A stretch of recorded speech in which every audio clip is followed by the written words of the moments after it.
On November 4th, 2009, in the state of Maine, legal gay marriage was voted down by a narrow margin, and the opponents of gay marriage spoke about their victory, and they said basically that gay marriage would not come to pass forever, that no state would ever vote for marriage equality for homosexuals, and had no chance of passing if the people voted on it, and figured that it would always be this case. I'm here to tell you they were dead wrong.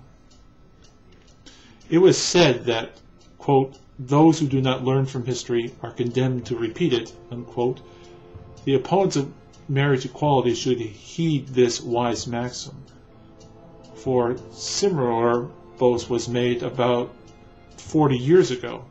During the civil rights struggle for African American equality, Governor George Wallace once famously said, quote, segregation today, segregation tomorrow, segregation forever. He felt it was natural and traditional that inequality among the races existed.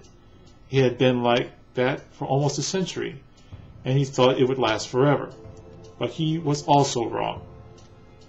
Even before the 60s ended, the whole edifice of segregation came crashing down.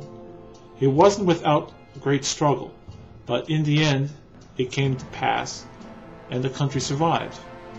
And a generation or two later, we look back at that time before as a shameful moment in our American history. The same can be said now with the marriage equality movement. Now we are in the great struggle moment of this movement. There have been setbacks, and our enemies of equality feel confident in their victories. But the people who voted for the anti-gay marriage amendment, demographically, are older people. The Anti-Gay Marriage Foundation is based upon an aging and diminishing resource. Polls have shown that people under the age of 40 are 56% more likely to support equal rights for gay people, including marriage. And those 30 and under polled even higher, much higher than the 40 and under crowd.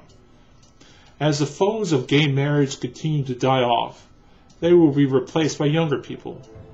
They will come into power without the prejudices of the older generations, and because of this, gays will get their equality, and after a time, future Americans will look back upon this present time with the same shame we now feel about the stuff that happened 40 years ago. Homosexual equality is only a matter of time and of attrition.